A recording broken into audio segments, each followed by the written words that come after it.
ठोस कदम उठाने की यहां पर जरूरत भी है। हिमांशु और अमित, आप दोनों का फिलहाल बहुत बहुत शुक्रिया। बढ़ते आगे प्रयागराज से बड़ी खबर है, माफिया गैंग पर कसता जा रहा है शिकंजा। आज करोड़ों की संपत्ति प्रशासन कुर्क करेगा। अतीक अहमद की एक और बेनामी संपत्ति चिन्हित की गई है। करीब 12.5 करोड़ की बेनामी संपत्ति का पता चला है। राज मिस्त्री ने खुद पुलिस कमिश्नर को इसकी जानकारी दी। पुलिस कमिश्नर को जमीन से जुड़े सभी दस्तावेज सौंपे गए हैं। तो प्रयागराज से बड़ी खबर, माफिया गैंग पर लगातार शिकंजा कसता जा रहा है। एक और बेनामी संपत्ति को प्रशासन ने चिन्हित किया है और उस संपत्ति की कीमत करीब 12.5 करोड़ के आसपास बताई जा रही है। और इसी खबर पर तमाम सारी जानकारी के साथ में प्रयागराज से संवाददाता मानवेंद्र हमारे साथ जुड़ गए हैं।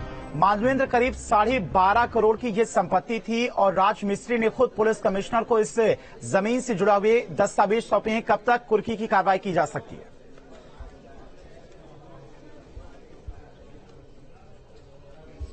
जी देखिए, जहां तक कुर्की का सवाल है, यहां पर टीमें पहुंच चुकी हैं, प्रशासन की और पुलिस की टीमें हैं। और आप देखें तो यहां पर ढोल बजाया जाता है, नगाड़ा बजाया जाता है, क्योंकि जो कुर्की की कार्रवाई होती है उसमें बाकायदा मुनादी कराई जाती है। तो यहां पर जहां पर जमीन है वहां पर पुलिस की टीमें पहुंच चुकी हैं, एसीपी हैं और जो संबंधित थाने के अधिकारी हैं, तमाम लोग यहां पर मौजूद हैं। और किसी भी समय कुर्की की कार्रवाई हो सकती है, तो तैयारी पूरी हो चुकी है। और हम आपको सामने दिखाते हैं। सामने आप देखें तो ये गौसपुर कटौला गांव है, जहां पर वो बेनामी संपत्ति अतीक अहमद ने जो हूबलाल है राज मिस्त्री उसके नाम पर खरीदी थी। और लगातार जिस तरह से तमाम जमीनों के बारे में जानकारी सामने आ रही है, लगातार कार्रवाइयों का दौर जारी है। उसी कड़ी में आज यहां पर कार्रवाई देखने को मिलेगी। 12 करोड़ 42 लाख के आसपास की ये जमीन है, जिसको आज जो है उसकी कुर्की होगी और कमिश्नर कोर्ट से बाकायदा इसका आदेश जो है वो पारित हो चुका है। तो जिस तरह से अतीक अहमद ने अपने तमाम करीबियों के नाम पर, तमाम ऐसे लोगों के नाम पर जो गरीब लोग हैं, जो अतीक अहमद के यहाँ नौकर का काम करते थे, ड्राइवर थे, चपरासी थे, और ये हूबलाल जो है ये राज मिस्त्री था, इसके नाम पर जमीन खरीदी थी। तो देखें यहाँ पर पुलिस की टीम पहुंच चुकी है। बस अब ये जो टीम है अंदर गांव की तरफ रवाना होगी और गांव के अंदर जो जमीन है उसको कुर्की की कार्रवाई देखें। टीम जो है यहाँ पर जो है वो गांव की तरफ जा रही है। तो कुर्की बस अब यहाँ पर किसी भी समय देखने को मिलेगी, चूंकि एक तरह से यहाँ पर जो कुर्की की कार्रवाई होती है उसमें अधिकारी मौके पर पहुंचते हैं, बोर्ड लगाते हैं कि संपत्ति को कुर्क किया गया है। इसके अलावा मुनादी कराई जाती है। तो तमाम जो लोग हैं यहाँ पर पहुंच चुके हैं, जो पुलिस के अधिकारी हैं, जो कह सकते हैं कि एसीपी वरुण कुमार है और संबंधित जो थाने हैं उसके अधिकारी यहाँ पर हैं। तो कुर्की की कार्रवाई होने जा रही है। गांव के अंदर टीम जो है अतीक अहमद की जो बेनामी संपत्ति है उसको कुर्क करने के लिए पहुंच रही है। आप देखें तो ये गांव जो है शहर से करीब 15 किलोमीटर दूर है और इस जमीन की कीमत करीब 20 बीघा ये जमीन है, जिसकी कीमत 12 करोड़ 42 लाख के आसपास है। तो जमीन को चिन्हित करने का काम जो संबंधित राजस्व विभाग के लोग हैं उन्होंने किया था। जो लेखपाल है, जो संबंधित अधिकारी हैं, उन्होंने जमीन की कल पहुंच करके रविवार के दिन यहाँ पर लोकेशन देखी थी और जमीन को चिन्हित किया था।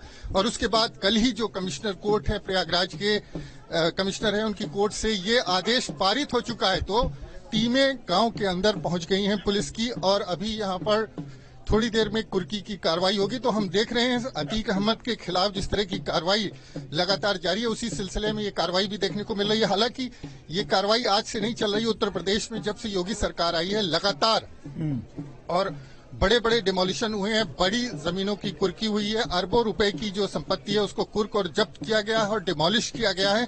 उसी कड़ी में ये कार्रवाई आगे बढ़ रही है।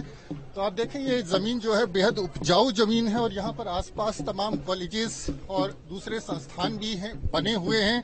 और इसकी कीमत जो है बीते कुछ सालों में करोड़ों में हो गई। 20 बीघा जमीन की कीमत जो है वो 12 करोड़ 42 लाख के आसपास आकी गई है। तो देखिए जमीन को चिन्हित किया जा रहा है यहाँ पर और पुलिस के अधिकारी बाकायदा, साथ में जो ढोल बजता है, मुनादी होती है, मुनादी भी हो रही है, चूंकि जो आसपास के लोग हैं, गांव के लोग हैं, क्षेत्र के लोग हैं, वो ये जान जाएं कि ये जमीन अब जो है अतीक अहमद के जो करीबी थे, हूबलाल जो राजमिस्त्री थे, उनकी जमीन जो अतीक अहमद की बेनामी संपत्ति है, ये अब सरकार की संपत्ति होगी। राजस्व विभाग इसको अपने पास रखेगा।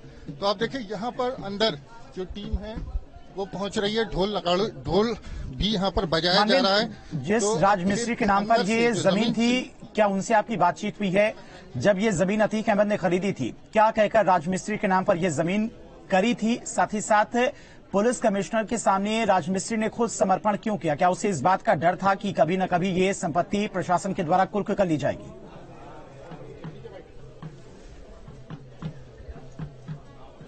जी देखिए, जो राजमिस्त्री था हुबलाल, उसका कहना है कि उसके नाम पर अतीक अहमद ने जबरदस्ती ये जमीन लिखाई थी और बाकायदा उसने पहुंच करके जो कमिश्नर कोर्ट है वहां पर, कमिश्नर ऑफिस है वहां पहुंच करके पूरी बात बताई थी कि उसके नाम पर इस गांव के तमाम लोगों को, करीब 1 दर्जन ऐसे लोग हैं जिनको डरा धमका करके ये जमीन सस्ते औने पौने दामों में अतीक अहमद ने हुबलाल के नाम पर करवाई थी। तो आप देखें, ये यहाँ पर हम मौके पर पहुंच गए हैं जहाँ पर ये जमीन है। यहाँ पर अब कुर्की की कार्रवाई थोड़ी देर में देखने को मिलेगी और बाकायदा मुनादी कराई जा रही है ताकि आसपास के लोग भी समझ सकें कि अब ये जमीन जो है वो अतीक अहमद के करीबी हुबलाल की पोजीशन में नहीं है। अब ये जमीन जो है उसको कुर्क किया जा रहा है और ये राजस्व विभाग के पास रहेगी। तो यहाँ पर तमाम अधिकारी और जो पुलिस कर्मी है वो मौजूद हैं, राजस्व विभाग के लोग मौजूद हैं और जो पूरी कुर्की की कार्रवाई होगी अभी थोड़ी देर में यहाँ पर की जाएगी।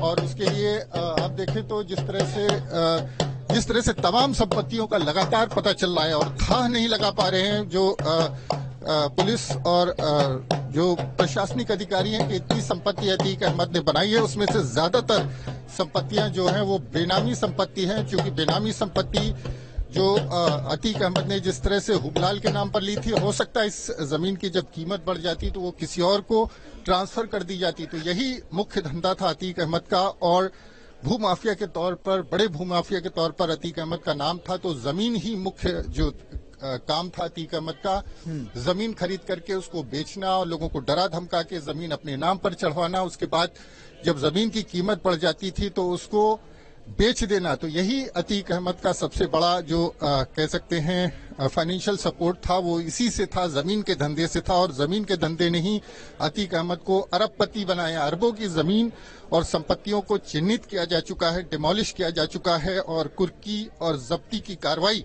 यहाँ पर देखने को मिल रही है। तो कार्रवाइयों का दौर हम बीते कई सालों से देख रहे हैं और लगता है कि अब जितनी संपत्ति है उसको चिन्हित कर लिया गया है और उसके बाद अब शायद और संपत्ति ना हो अतीक अहमद के पास। लेकिन जिस तरह से एक के बाद एक संपत्तियां सामने आती हैं, उसके बाद कई बार अंदाजा लगाना मुश्किल होता है कि अतीक अहमद ने अपने जो 3 दशक के करीब का जो आपराधिक साम्राज्य था उसके बल पर कितनी संपत्तियां जो हैं अर्जित की हैं, कितनी संपत्तियां बनाई हैं डरा धमका करके लोगों को। और एक तरह से जो माफिया की छवि है उसकी आड़ में उसने तमाम लोगों से ऐसी जमीनें अपने लोगों के नाम पर लिखवाई हैं। ये हुबलाल जो है ये महज एक प्यादा था अतीक अहमद के लिए और जमीन उसके नाम पर जरूर चढ़ाई गई थी। लेकिन कुछ दिनों बाद अतीक अहमद यही जमीन किसी दूसरे आदमी को बिचवा देता उसके माध्यम से। ठीक है, मान लें यानी कि कुर्की की कार्रवाई शुरू हो चुकी है, नजर बना के